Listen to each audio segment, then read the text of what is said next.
Okay. Yep. Let me make sure. All set? Good morning. This is Laura Justice with Clarity Coaching and Consulting. Today I get to welcome Mike Incorvaia and Jana Caudill, a top luxury agent with EXP and an extraordinary leader in the real estate industry. Jana skillfully leads her team in Northwest Indiana and Southwest Florida and masters the luxury market in both places. Mike and I are so glad you're here, Jana. Thank you so much. Mike, can you tell us a little bit about how you two know each other? Well, it's kind of interesting. This is actually, I think this first, we didn't do face-to-face when we talked a couple weeks ago, did we? No. No, All this is the Zoom. first time we've met face-to-face. I think it was probably back in 2009 or 10. I attended an OP clinic in Lincoln Park.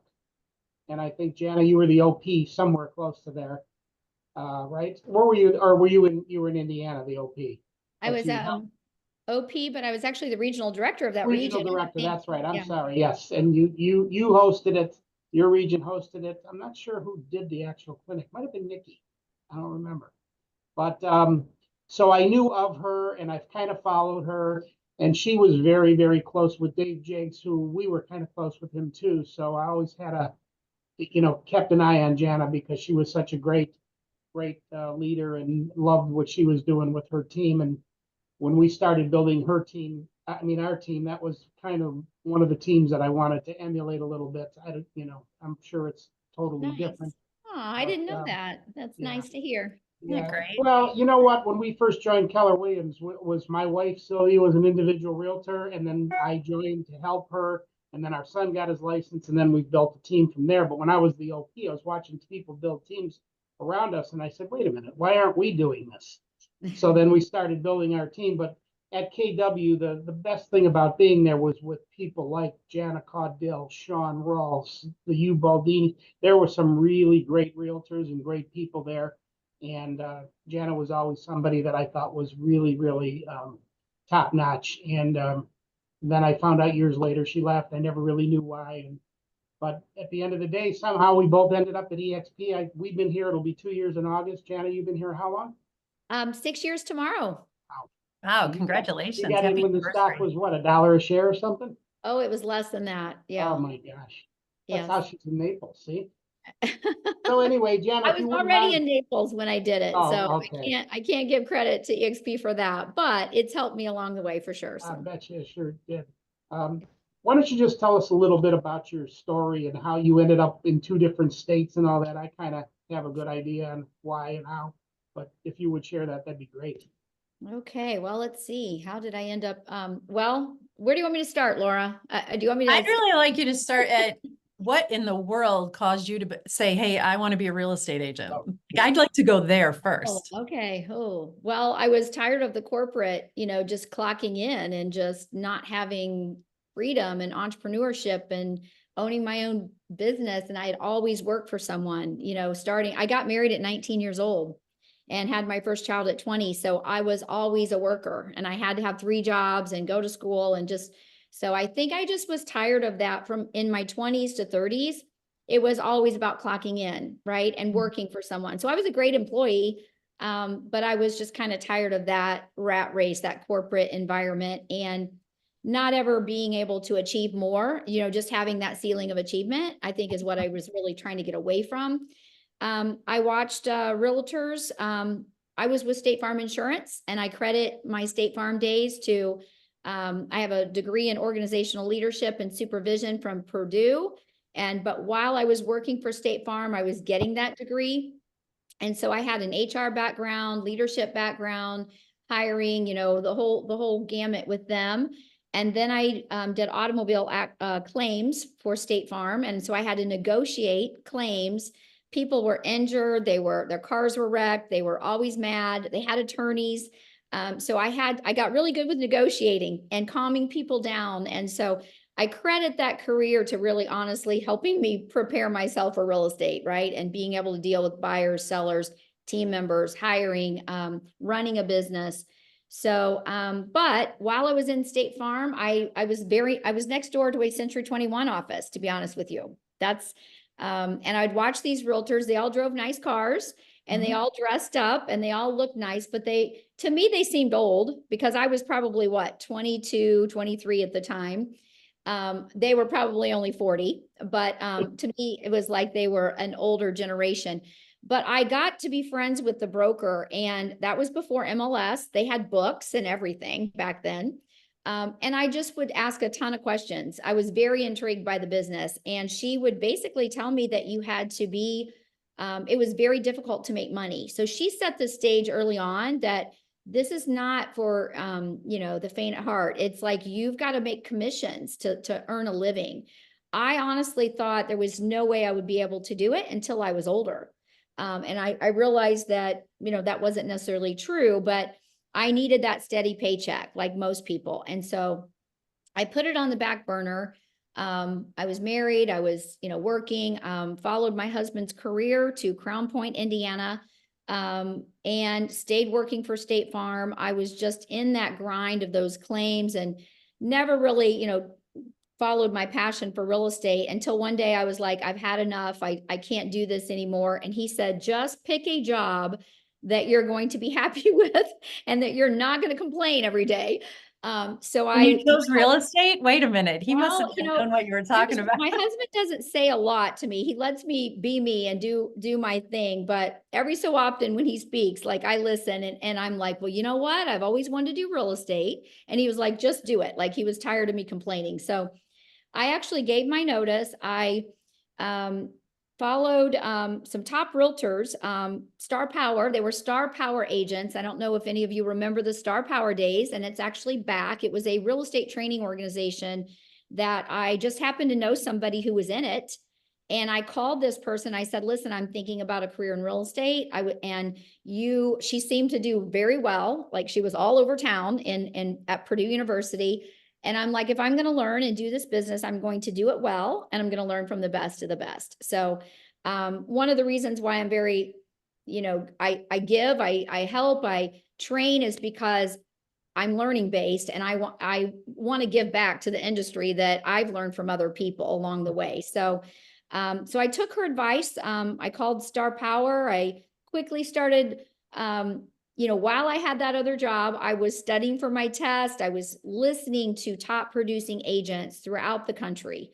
It didn't matter what affiliation, franchise. In fact, I didn't even really know too much about any of them. I just knew I wanted to get a real estate license and I wanted to do this business. And I felt like I could do it well. So that's kind of the start of it. That was in 1996, the summer of 96. I got my license in November. I hit the ground running the moment I got my license because I had prepared myself. I had studied many, many top producers. I saw that there were teams, not a lot of teams. I didn't really know too much about teams, but what I knew is that I was a mom of two at the time. I just had a newborn. And so I knew that I had to have leverage. It didn't make sense to me to do it all. So from the very beginning, you understood leverage. From the start, I realized that, if I didn't have an assistant, I was the assistant. And keep in mind, I just come from that background of that 9 to 5 job, right? Where I was doing the administrative functions. And I knew that the highest and best use of my time was to be out there working with buyers and sellers. So it was either lead generating, marketing, myself, or, working with that buyer and that seller. So I didn't want to be in the office. I was moving away from that. So I quickly hired in my first year, I got admin help, to help me with my contract to close, because that was tedious for me. I saw that when I was in the office, I wasn't out making money, or I wasn't out, working with those clients that I wanted to be with. So yes, I leveraged from day one, so that I could do more, give better service, and honestly go do what I wanted to do. And so my business started with leverage from the beginning. And then as I was, I was drawn more obviously to the listing side.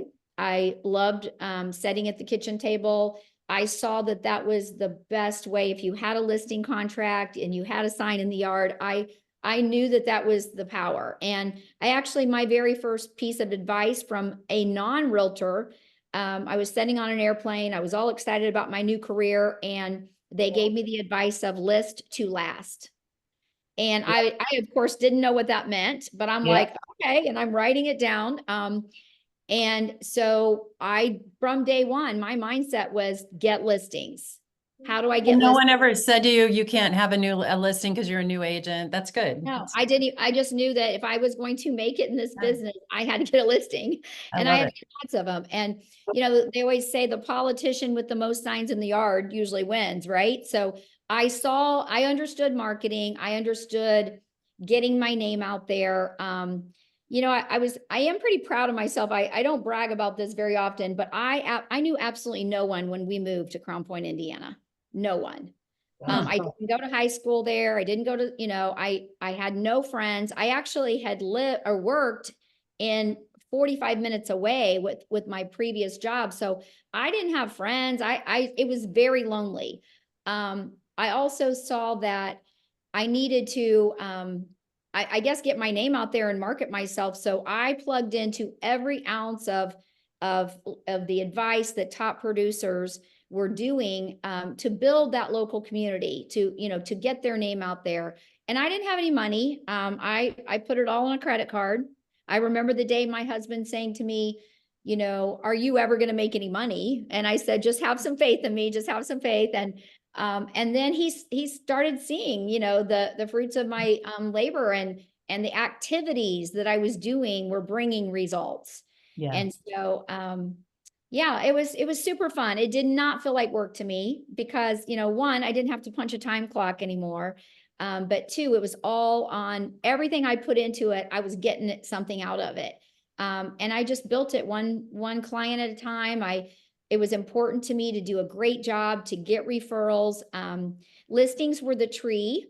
And I always say you put branches on the tree, and you can get lots of branches off that tree, whether it's, people driving by and seeing your sign, and then you put the sold sign up, and then they call you because people in that subdivision. So I just did everything I could with that listing to promote myself, my business, and to get more. I treated builders and developers like they were for sale by owners. So I would drive through subdivisions, and I guess I was lucky back then. There were a lot of new construction subdivisions going on, and big developments. In fact, the subdivision that I live in now, that was my very first huge subdivision that I got, and I represented the whole thing.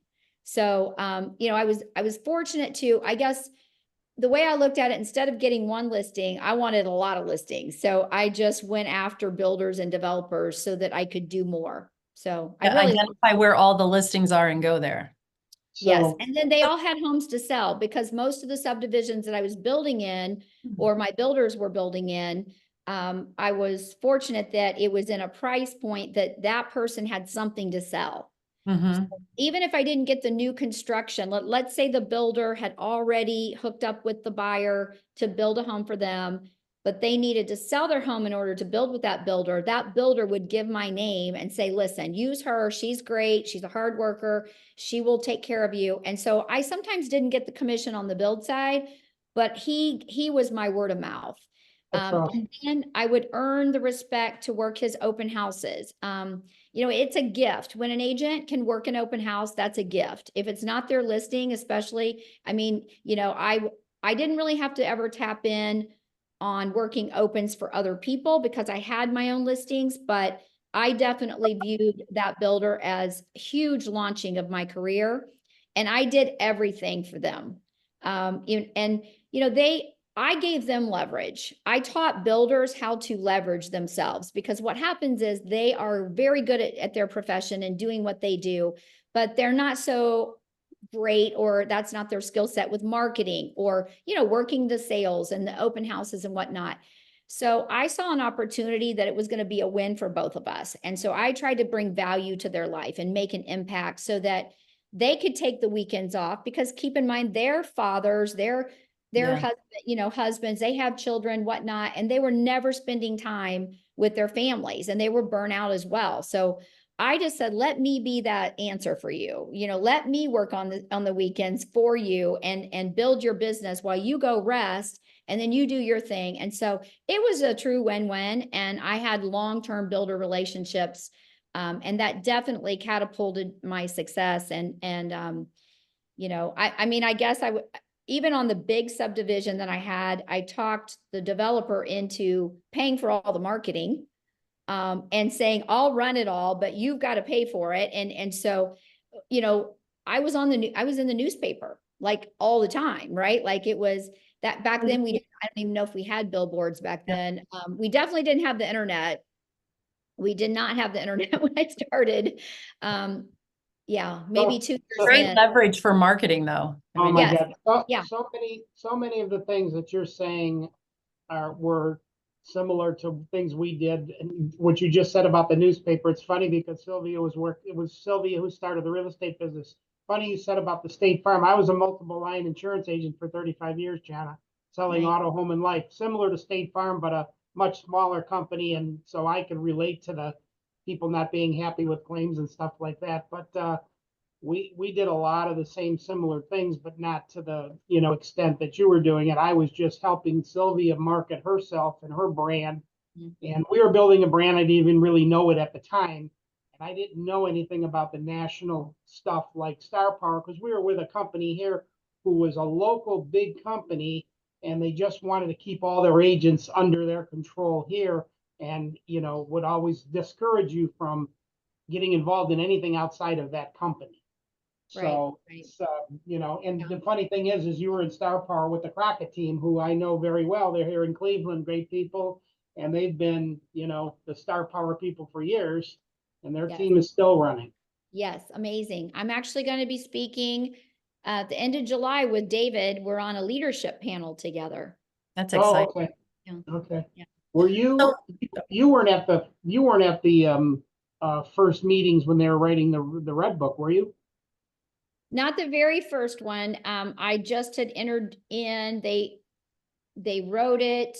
I knew a lot of the agents that were in that room. Yeah. And they actually recruited me to Keller Williams. And you know, Star Power is really where I was introduced to Keller Williams. I was in an elevator, and I noticed that it was about my third conference, maybe, well, probably second. And I kept noticing this KW, or well, it wasn't KW back then, it was Keller Williams, and it was red. And I just kept noticing more and more agents joining them. I asked someone in an elevator, what's up with this Keller Williams stuff? I'm starting to see you guys, you know, especially at Star Power, there were a lot of Sure. the McKissicks, the Ubaldinis, the Harkers, Chris Cormack, and I was actually drawn to Chris Cormack, and it was CC Sells back then, and Mary Charters. And so I was just, you know, asking, out of being inquisitive, and they had somebody call me, and, I really was not interested in switching companies at the time. I just was, inquisitive and learning based. And then next thing I know, my husband and I are opening the very first Indiana franchise in the state of Indiana. So, and honestly, I just needed a better place to be an agent. Yeah. I was in my 4th year of business. I was pregnant with my 4th child. I had no business. And I didn't want to open a brokerage at all. Like that was not what I wanted to do, but I was giving a lot of money to, I to bet. a franchise. I was with a Century 21 organization. So, you know, every year I was doing more and more production, and, you know, and they let me do my thing, and I credit my broker. He really let me be me and do me, but the franchise in itself was Yeah. not giving me what I needed. They weren't Right. giving me that tools and the systems and showing me how to build a team or anything like that. So the value proposition after a while just wasn't making sense to me, right? Like it was like, why am I giving them all this money, but yet everything I'm doing is really, you know, what I'm doing. So so I looked at the Keller Williams model, and it just made financial sense for me. you know, my husband was like, don't worry about it. You don't have to do anything. You just be an agent. And so I believed him at the time. Then later I became the OP of that office. My husband stepped out and did commercial sales and whatnot. But so yeah, and then I became, at one time I was the #1 Keller Williams agent out of 80,000 agents in Little Crown Point, Indiana. So I think I sold 444 homes that year. So that was, we had to do a ton of business in order to get that GCI. And, you know, so it was a very, it was hard. Let's just put it that way, because you had to, like I said, you had to do those. We didn't have, I mean, my average sale price was like 185 possibly. Yeah. You know, so you have to sell a lot of houses to make that money, We're right? very similar. We're similar to that. It's funny you Very talk similar. about becoming an OP. When we joined KW, Sylvia had built her real estate business. I was just a husband with a license. And then what happened is when we left her former company, they kept all her listings, which just really made me very mad. So what I did was I started going to open houses every Sunday, telling them the Keller Williams story. And I happened to recruit somebody in the other office on the other side of town, and started working to build that office, and then eventually was offered the OP position, although I never sold a house or written a contract in my life. But I had the business experience of running the insurance business, so I became an OP. And it wasn't until later when I saw people in that office building teams, and I said to Sylvia and Mike Jr., we need to start building this team. And we started off with 3, 4, 5 people. Now we're close to 50 people on our team, and it's just, it's Mine's crazy. not that big. Yeah, well, Yes. it takes all 3 of us to But manage. it's interesting, you said you know, when 6 months in, I was with one Century 21 office, and I came back from a Star Power conference, and I left that Century 21 office and went to another Century 21 office that had a broker that was my second broker that I was telling you about, that was very, let me be me. Right. But he kept every one of my listings, and he kept 50% of my 50% on all my pendings. And so that was a huge setback. And my broker did say to me, Jana, the best revenge is just to sell a lot of houses and just have a successful career. So that's what I did. But it gave me fuel for sure. And I wasn't counting on going backwards, but you know, I'm a firm believer that sometimes in life you have to go backwards in order to shoot forwards. It's like a rubber band. Yeah. And things happen to you, and people come into your life, and it's all in what you make of it. So I honestly learned a lot from that first 6 months and having a bad broker. And I'm sure agents listening to this, you've all experienced someone that you felt like maybe, Sure. you know, either took advantage of you or just really wasn't there for you. And honestly, I just didn't know what I didn't know when I got into this career. No one gave me no one even said go interview brokerages. I didn't know that. I just picked the local closest one close to my house, and I thought, oh, it's a popular brand. So I didn't even do my research. So I quickly saw, and I learned what not to do basically from that first person, and then I went to the other. And so again, you know, we all have those experiences. But Well, you you know, know, everything's it's bad. funny you say that. It's funny you say that, because now looking back, and you and I both were owners at one time, and we were good owners, and our agents loved us, and you know, here's the thing. I don't We know no if my longer, with EXP, what's that?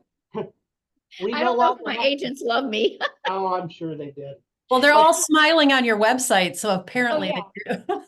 But we don't have to deal with that with EXP. The thing I love about it is all the personal nonsense is eliminated, because you have the corporate structure up here, and you have the agent, and we deal directly with the company. Obviously, you have statewide brokers. We've had nothing but great communication with them, a great experience with them. Of course, it's contrary to everything we heard, you know, because people are always, oh, if you go there, you're never going to talk to anybody, and you'll never get a hold of. I mean, we have had more communication with our folks here at EXP in 2 years than we had in the previous 16 or 17. We didn't need it because everything was handled in the local office, kind of, unless there was a big problem, which we never had. But I do love the fact that all of that has been eliminated. And it's just over time, the business has just transitioned from where we were when were you wearing a gold jacket at Century 21? I did my very first. So we went from the I gold was- jackets I in the was a 70s and 80s and triple 90s. centurion when I left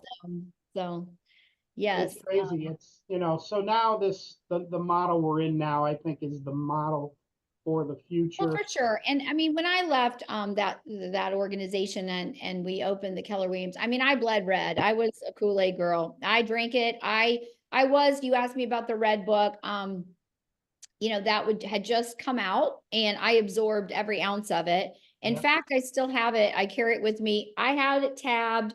I listened to it. I mastered it.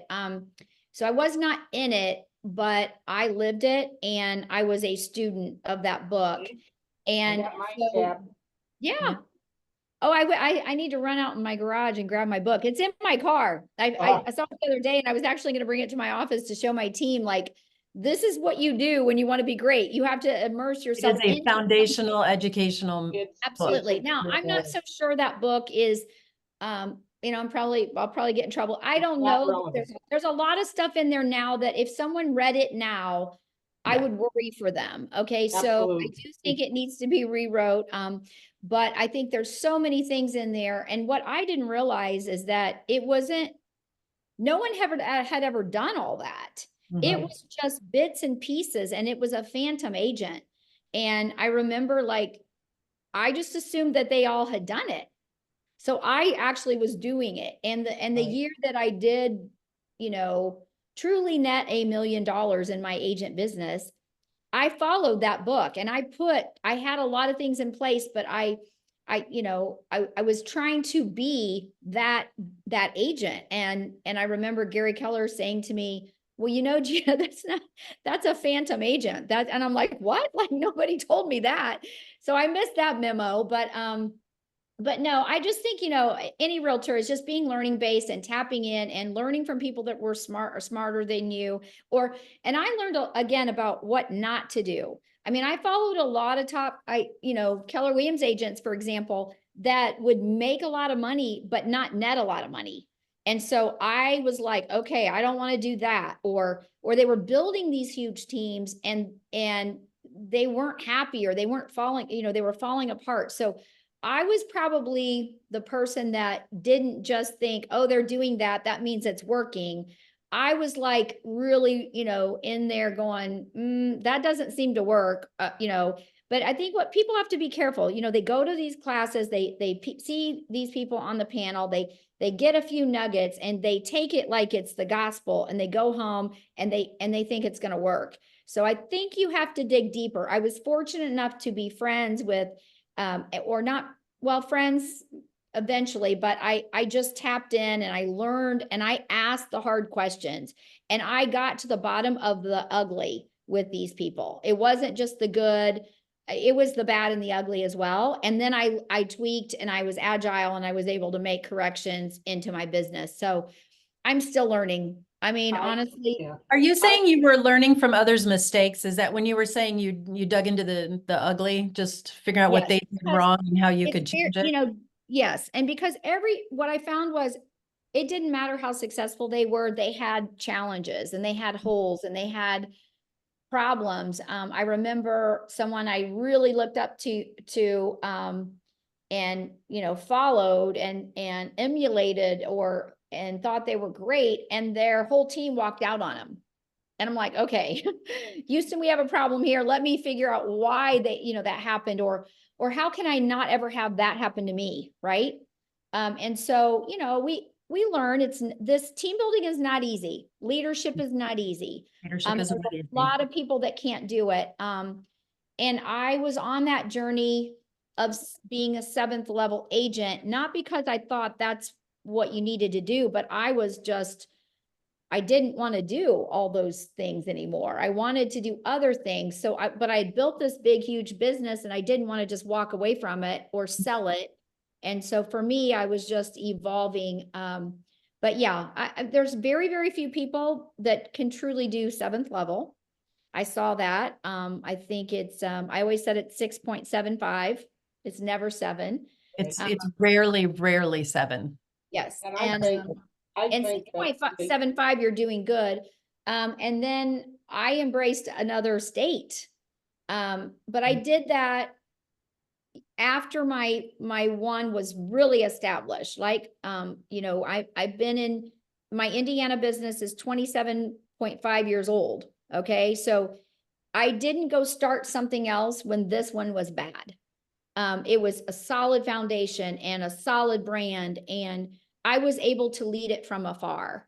So, you know, I had already like leveraged out of certain positions, so I didn't need to be there every single day. And I think How that's the did you, mistake a oh, lot of team leaders make. They start something else before the foundation is built on the first one. that's true. How did you, I think I know the answer. How did you decide what positions to hire for first? Just based on what you didn't like to do? Well, I think it's always been, I just was always taught it was admin. You always get the administrative first. And Right. yes, it was the things that I didn't like to do or I didn't do well. And that was what, so for me, it was contract to close. I didn't let go of the marketing. I was in charge of the marketing. They did contract to close, and I probably did my own listing coordination in the very beginning too. But then I quickly saw that as I was busy, I was missing marketing deadlines. Back then we had homes and lifestyle ads and things like that, but I was missing things because I was too busy out listing and selling houses. So I quickly saw I had to have that foundation. So yeah, my first two hires were administrative. I didn't hire buyer agents. I see a lot of mistakes. They just grab agents. They don't have the staff. They don't have the foundation. I don't know who taught me that. Probably just, you know, again, watching others do it. I think the Red Book probably definitely has the steps, correct? So I just hired. My pet peeve in this business is too many people start teams before they have a business. You have to have a business first that requires you to hire that help. And you just have agents teaming up saying they're a team. Right, You know, correct. they're closing business in their own individual names, they're marketing separately. I mean, there's just so much abuse of the whole team structure going on that, you know, And you clients got don't know. What I found is Yeah. a lot of people, because I called myself a team, because I was a team, my competitors started calling themselves a team, thinking, well, let's just, you know, do what she's Right. doing. And, you know, but yeah, no, it was definitely very,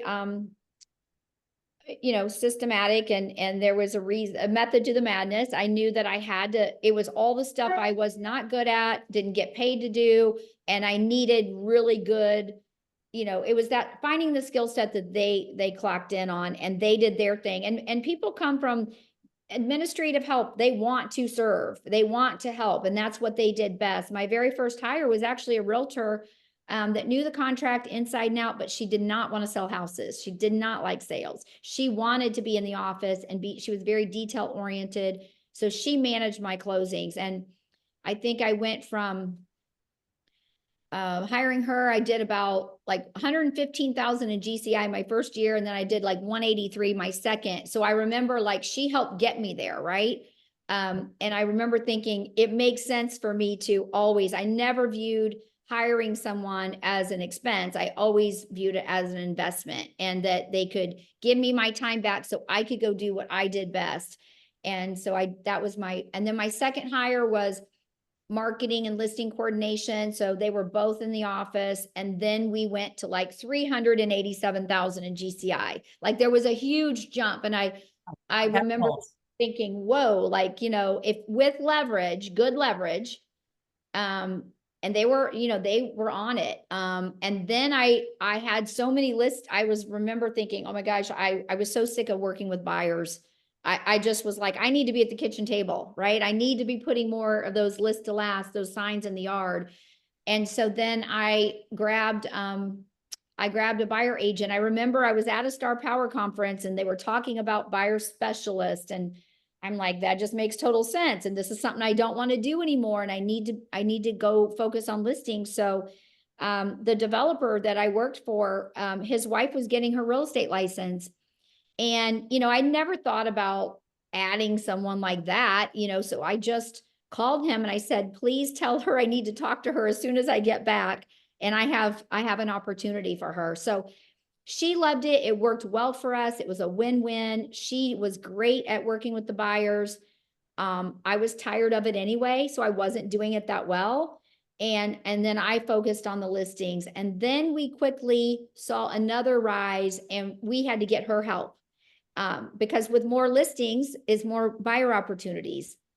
I saw that my trash can was growing, like people would call in, keep in mind you're building that momentum, and the phone is ringing and people are calling in on your listings, and I would maybe answer it, give a little bit of, but I wouldn't nurture and follow up with that lead. So I saw that my trash can was worth a lot of money, right? And I needed to bring some leverage on for that. So I quickly brought on, and you know what, if you're going to hire one person, you might as well hire two, because somebody might quit or they just get tired of it. So That's a good lesson. That is. Let the competition between the two also let them rise. Yeah. Yeah, it wasn't so much competition. It was just, I didn't want the job back. Yeah. I did not want the job back. So it was like, I always hired two. I think she was my first hire, but I mean, within months, I had a second buyer agent. And then I grew from like 2 to 4 within a very short period of time. Because again, I was focusing on listings. Well, then my next level of burnout or achievement, or hitting that glass ceiling is then me being the powerhouse listing person, me being exhausted, me losing listings because I didn't want to go on them, right? Or I was just burnt, and so then I'm like, okay, now I really do need to embrace a listing specialist to help me and to be another me. So I brought someone on, and then when I totally stepped out of listings, like as in I'm done, I don't want to sit at a kitchen table ever again. And I never thought that would happen, because I love my listings. In fact, I'm going on one today with another team member just because I kind of want to go. But I just remember thinking, I've got to get I can't have one person replace me. It had to be two for sure. And so I hired 2 listing specialists to basically just be me and replace what I did. So yeah. What's So the let's structure? What's the structure now? How many agents on the team, Jana? I don't quote me. I think I maybe have 7 or 8 true realtor partners on my Indiana team. I have 5 on my Naples, Florida team, which is Southwest Florida. We serve Marco Island, Naples, Florida, Fort Myers, Cape Coral, and Bonita Springs. They all live in different places. I am growing my team there, but not because I want to. It's just like people are coming to me now. So I'm, being very selective as to who I basically have working with me. But yes, Indiana is definitely my baby. That's where, it's still, we were number 1 in our marketplace all of last year. I've not, I've stepped out. I just lead them. I lead them from afar majority of the time, because typically I'm in Naples, Florida. But right now I'm in Indiana, and, but my team is my team. We basically have the same logo. It says Northwest Indiana, Southwest Florida on everything we have. So my marketing team runs it all. My administrative team works for both sides. So we are one team, 2 locations. And when I first went to Florida, I had no desire to really honestly grow a real estate team there. I just got my license to do my own business and list and sell, my own things. My husband and I dabbled at it. Did you do that after you came to EXP? No, I owned after I was with KW for 11 years, and then we parted, and I was an independent brokerage. I had just had my own independent brokerage for about 6 years in Indiana. And when I went to Florida, it was really for a sabbatical. It was really to get away and to, it's cold in Indiana in the winters. And again, I had already leveraged myself. I was leading only. So I was like, it doesn't matter where I live, doing what I do, I could live anywhere. And so we bought a second home just to get away and have fun. And then we quickly saw that I enjoyed spending more time there, especially in the winters. So it was like, it didn't matter where I was doing my job from anywhere. Mm-hmm. So I embraced that, got my license, and then next thing you know, it just kind of started happening. But I was Caldwell Banker when I first went to Florida. Oh. So I was Caldwell Banker there, and this is important to know, because I was independent back home. I was Caldwell banker there. I was trying to do, so I'm paying 2 sets of fees. You know, even though I own my own brokerage, it didn't matter. You know, that's just a set of fees here and a set of fees with Caldwell Banker. It was very confusing to the public. I would do a marketing piece, and I remember I had to insert, because of course I wanted to tell people. At first I didn't tell anyone because my competitors used it against me that I was in another location. They were like, well, you know, she moved. Well, you know, she's not here anymore. Right. And I was like, you know, thinking I've got to tell my own story. Like, no, my business still runs with or without me being there. Right. And so I was thinking, all right, I've got to market this. I've got to let people know that I'm in both. And because we're a feeder market, and we, you know, so people who trust me here also have homes in Southwest Florida, you know, Fort Myers, Naples, there's so many. This is the very thing that KW was trying to accomplish, the expansion model. It didn't work. I mean, even here in Ohio, I was a OP of a different market center. I had agents in that market center wanting to join my team. And I said, the only way you can do it is if you transfer your license to our brokerage, because legally my admin cannot work for you because they're 2 different companies. Oh. So, well, I had permission. Caldwell Banker was very much aware that I was independent here, and vice versa. No, but I'm saying in the same city though, we couldn't, because legally you cannot, it's an agency violation to have somebody licensed in one brokerage working for agents in another. So I actually had one agent that did transfer to the brokerage, and I hated doing that because I didn't want to set a precedent for other teams that they could be taking agents from other market centers. So I was trying to just do a little expansion right here in Cleveland, let alone another state. So the great thing about this is you have one brand and you have one cap. Right. And, well, and you know, I did it for several years where it was 2 different animals. It wasn't efficient and it wasn't cost effective. right. I had an $8 million deal that was totally my sale, had nothing to do with them giving me the lead. And I just remember thinking, you know what, like, this is just not working for me. But EXP hadn't been introduced to me at that time. So I kind of was waiting, and then all of a sudden it just clicked. And then I understood that you only had to pay 1 set of fees, 1 cap, 1 this, 1 that. And it was 1 company. And I just toggled back and forth. And I'm like, this is what I had been looking for. And it made financial sense, and the business model made sense. It was new. I mean, when I joined EXP, there were probably, it was not the way it is now. I mean, there were maybe 8,000, 9,000 agents, but I felt that, you know, even though I just had enough faith to know that this made sense for me, and for my team. And then also for my team members and the agents that I knew, I was like, this is a gift to them. I cannot, as an independent broker, give them what they need. It didn't matter how much marketing I did or what, you know, I couldn't give them a stock account. I could not give them the revenue share opportunities. I could not give them the systems and the tools and the platform that we have for our agents. I just couldn't do it.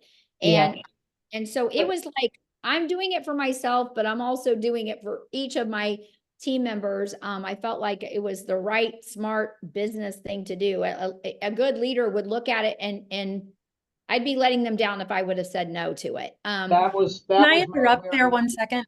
Yeah, sure. You said as a good leader.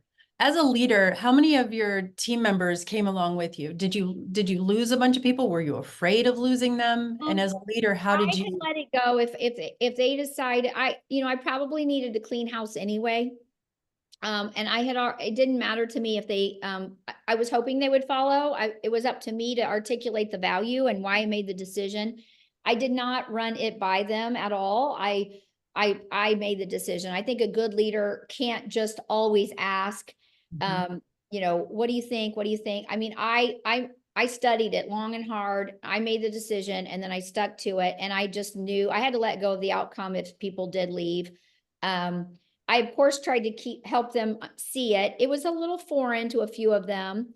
And I did lose, not right away, but within probably 6 months, I did lose a few. But honestly, none of them are in the business now. So I really didn't feel like I lost much. That didn't hurt you. It doesn't sound It like. didn't hurt me at all. And then we just took off, and some of them are still with me. Some of them are grateful. You know, they have stock accounts. I mean, I never would have been able to give them that.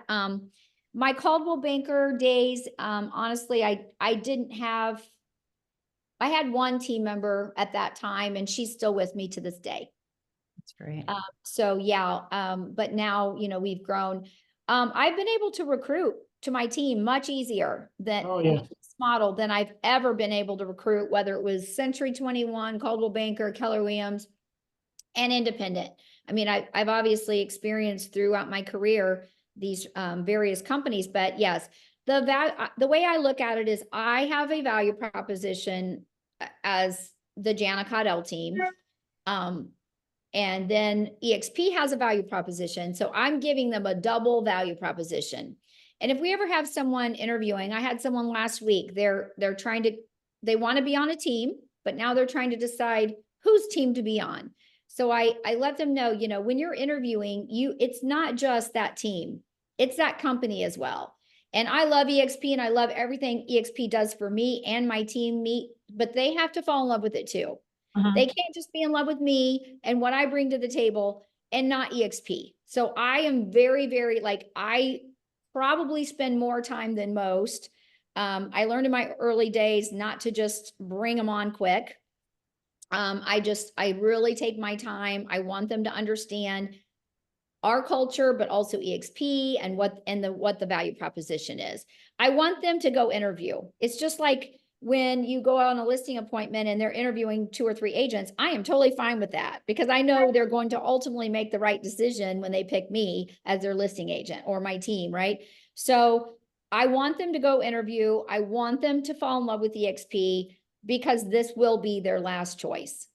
And you know, I'm just a firm believer that it's the best model out there. So when you go ahead, talked about, when you talked about making your decision, it was similar for me. I couldn't sleep at night. We actually were going to move a year before we did, but got talked out of it. And when we made the decision, I couldn't sleep at night thinking, am I passing up an opportunity for Mike Jr. to take this team for the next 20 years? You know, as far as Sylvia and I are concerned, we could have stopped right then, stayed with KW for the rest of our careers. We're perfectly fine financially and all that kind of stuff. But I just thought, first of all, I want something fresh and new again. And we got that feeling all over again. And I did share with the team prior to, which was a little bit of a mistake because some of them went back to the company and they were offered deals to stay there. So we lost 5. So we transferred 35 licenses when we made our move, and we quickly grew to 45 or 46. I mean, it is easier to recruit to this model. You get paid 3 different ways versus every other brokerage, you know. For sure. It's been a great and you know, move for us. keep in mind, like, you know, I owned a market center. I had a top producing team. I was really sick of recruiting. Yeah. I was regional director for Keller Williams. I opened market centers. I helped recruit all my life, my entire career. And I was so like, I don't want to recruit another agent again. So I know that so many people think that our company is about recruiting and that it's a turnoff. And I was the same way. I was like, sorry, hell no, I'm not going back there again. The cat that sits on a hot stove doesn't sit on a stove again, hot or cold, because they're afraid they're going to get burnt. Yep. And that was very much me. So I think when you're recruiting or when you're talking to agents, you really have to find out, my gate was closed, but it was only because of a bad experience. If someone really would have gotten to know why I was not getting back on that stove again, it had nothing to do with how great their company was, right? It was my past experience. So I think that it's real important to find out, you know, what people are missing and what they're lacking and what they need. And sometimes you got to bring it to their attention and help them get through those troubled times. Because I was hurt. I was scorned. My light had burned out. My candle was burnt completely out, right? Like, and so I needed to be revived again. And I didn't even know that. But everyone kept saying, you could recruit, we could recruit. I was thinking, no, I don't want to recruit. Like that's pain to me. It's Yeah. not fun to me. But now what am I doing? I'm recruiting agents, but it's because I'm giving a gift. I'm helping people. It did something for me. So I want to share. I want to have them have a better experience, and our industry needs this company. I see so many agents just doing it, and they're on that struggle bus, or they're on that hamster wheel, and I'm just like thinking there's such a better way, and I'm seeing the team leaders struggle, and I see broker owners struggle. I know all the pains of being a broker owner, whether it's independent or franchise, and I see it as a team leader too. And I just see that, now that I know what I know and it's helpful, I'm just there to share and give. But yes, I agree with you. It's the best model out there. Yep. And I always, I came in from the outside, so I was always about the business model. This is the best. When we moved to KW, that was absolutely the best business model at the time. Nobody could touch it. There was no such thing as 100% with a cap and no desk fee and all that stuff. So it was, and now it's just evolution over time. The business model has been taken to the next level, and it's a natural thing because agents don't go to offices. We have 1 day a week where Laura runs our coaching group. We have 15 to 20 of our team members here every Wednesday. They're all engaged. If you have a reason for them to come to the office, they will come. But on almost every other day, they're not here. So eliminating the expense of the bricks and mortar for the company. Now we own our own building. We always have had our own office, and we're office people. So, but it doesn't work for everybody, but for us, it works great. But this model, with all the money that is being saved by the bricks and the mortar and all the other stuff being shared back in revenue share, is just in the stock, it's incredible. And I just, my question to agent when I'm talking to them is, how many houses do you have to sell to get your cap back? How many houses do you have to sell to get stock awarded to you? Nobody else is doing this to this level. Now we're being copied everywhere, right? There's 3 or 4 or 5 different, cloud brokerage models. And it's definitely, 20 years from now, I'll be out of the business, but we'll look back and it'll be the model that most agents are in, just like the franchise model was. And before that, it was the small brokers back in the 60s and 70s, and then the Century 21s, and then Remax, and then KW. So it's just history over time that has brought this model about. And what Glenn created here is just incredible.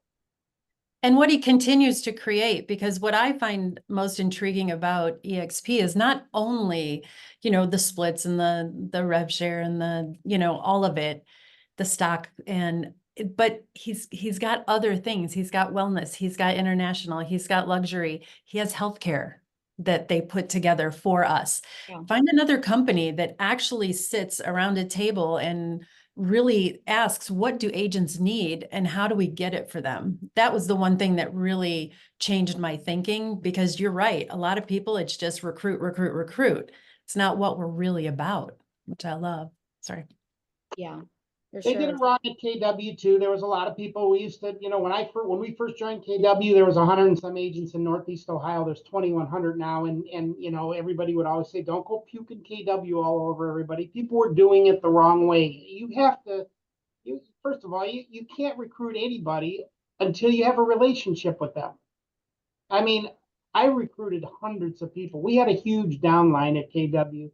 And every one of them, I had to build a relationship over time. I think in the 50 or 60 people that I recruited in our first line, I might have had one who said, "Oh my God, thanks for coming. I'm just getting ready to change brokers." It just doesn't happen that way. It's like winning the lottery. Change. They don't like change. You've got to show them why it's to their benefit. And I've always been about, this is a better deal for you to grow your business, to make more money, to have a career, to do all of it.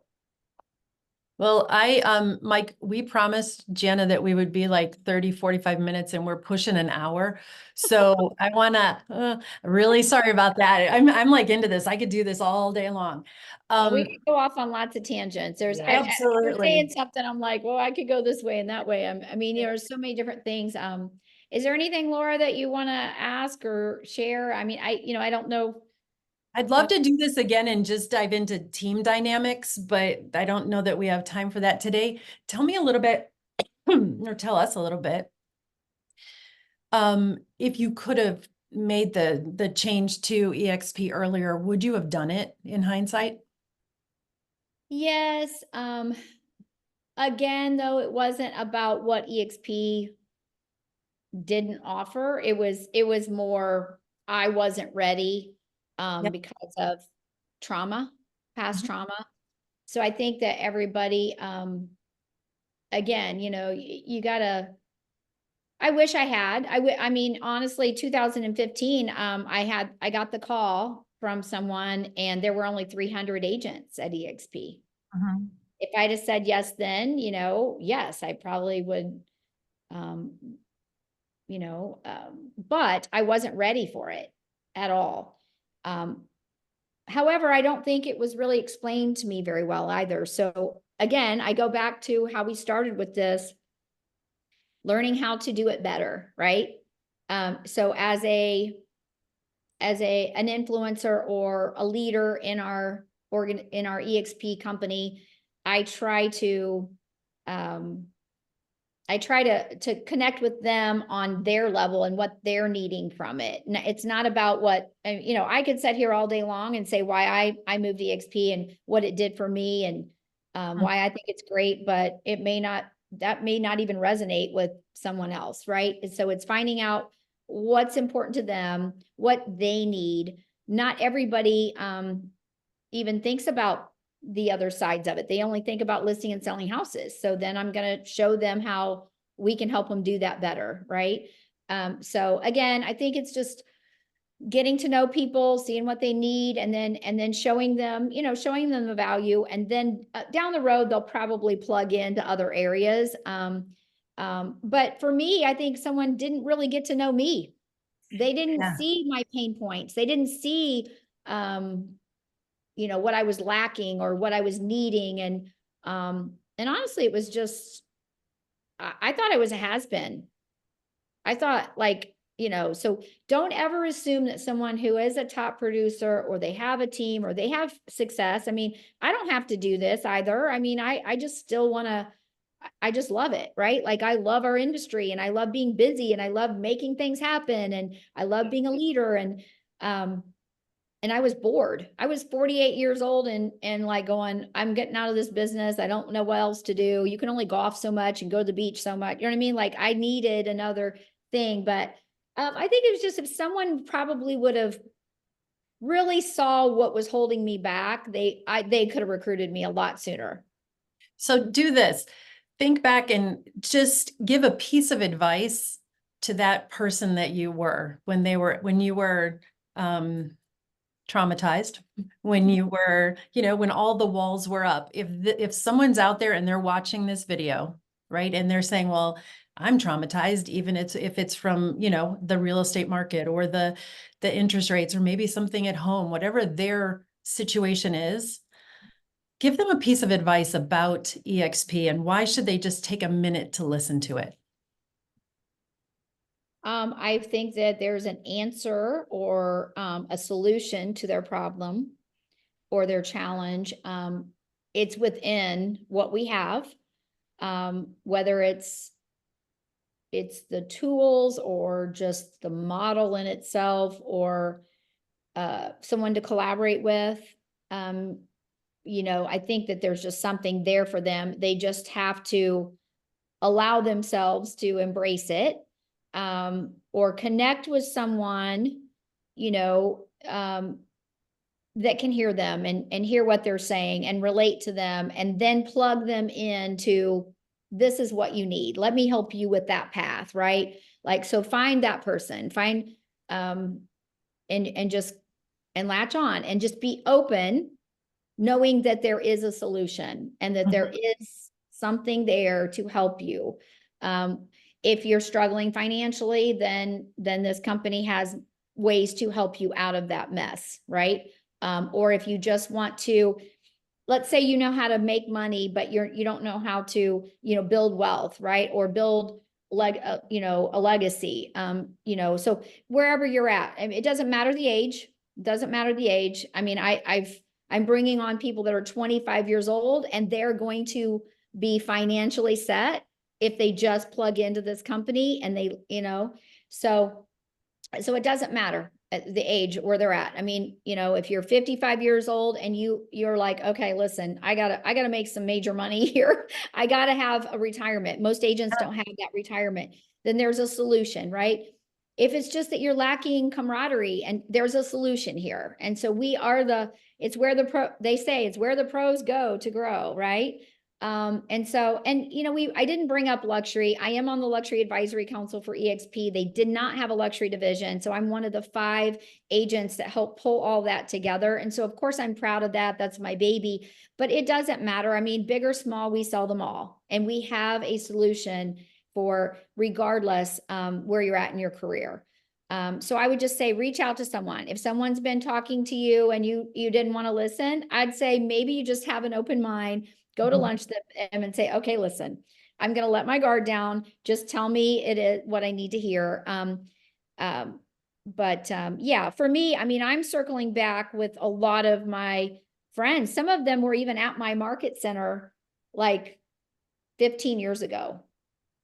And, you know, it's like I'm rekindling those relationships, and they're seeing that, okay, maybe I need to listen now, you know, but I'm happy to help. I mean, but if someone has been hearing it and they're not listening, maybe it's time to listen. What's it going to hurt? Yeah, what's right? it going to hurt? I mean, It's going to be life-changing. I have several of my FLQAs, frontline agents, that have thanked me immensely for just making the phone call to them.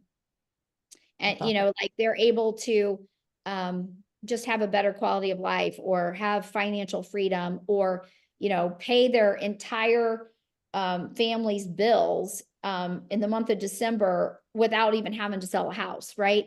And so they're just very grateful. And so I think, you know, sharing that gift matters. If you're with EXP now and you're not sharing it, and it's like, why are you keeping it to yourself? You know, share it with your friends that you're in this industry together. Yep. And, you know, share with people you don't even know. Seriously, like, we all have friends, but why can't we go meet a new friend?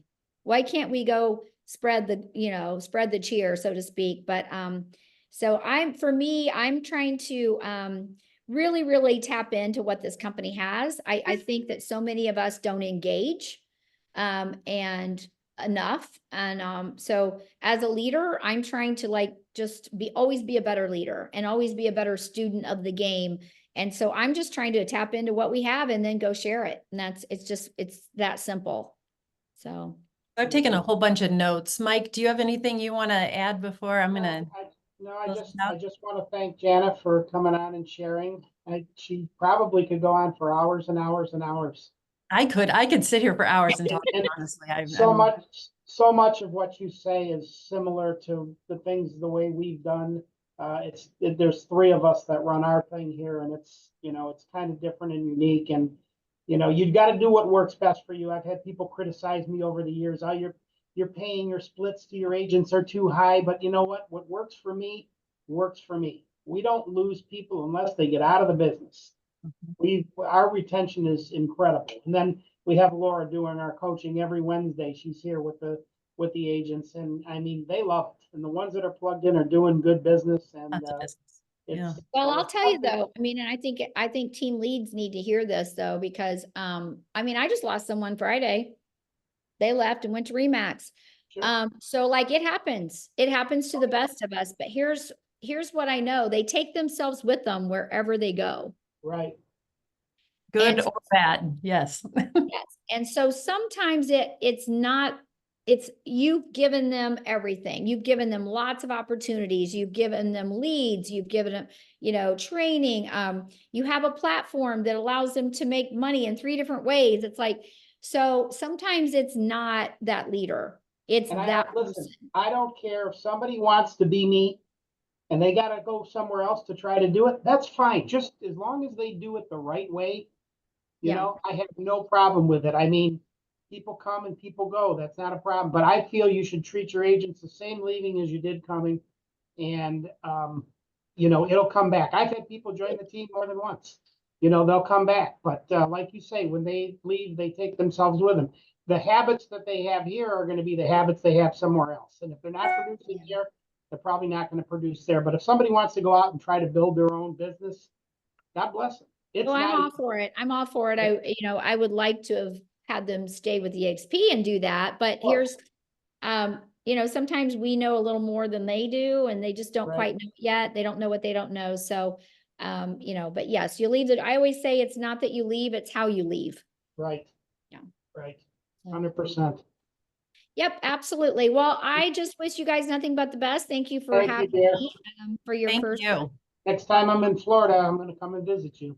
visit me in Naples, Florida. I love referrals. We have an awesome team. We're really, really focusing on our inbound and outbound referrals because it's a huge source for us and, people trust us. And so I'm all about it. And as the leader, I'm like studying those referrals and who do they come from and what can we do to level up our service and, make sure that they know that I want repeat referrals for sure, not just with clients, but with agents. So that's been a huge, huge focus on us. And I'm actually teaching a class on how to, to build that aspect of your business. And so the focus is there for us for sure. So anything we can do for you, I'd love to All right. Maybe, help you maybe guys. Anna, real quick, why don't you share with us, how does someone get a hold of your team either in Indiana or in Southwest Florida? Okay, so in Southwest Florida, they can call 239-250-9977. And they can check out janasellsflorida.com. That's our website. And we do service all those towns: Bonita Spring, Fort Myers, Cape Coral, Naples, Florida, and Marco Island. I live personally in Naples, but so if anyone wants a cocktail, I'm happy to give them a little boat ride and we'll do it. I'm all about powwowing with agents. So, and then in Indiana, it's 219-661-1256 and it's janacaudill.com, JanaCaudill.com. So, yep. And you can follow us on Jana Caudill Team Real Estate or Jana Caudill Realtor.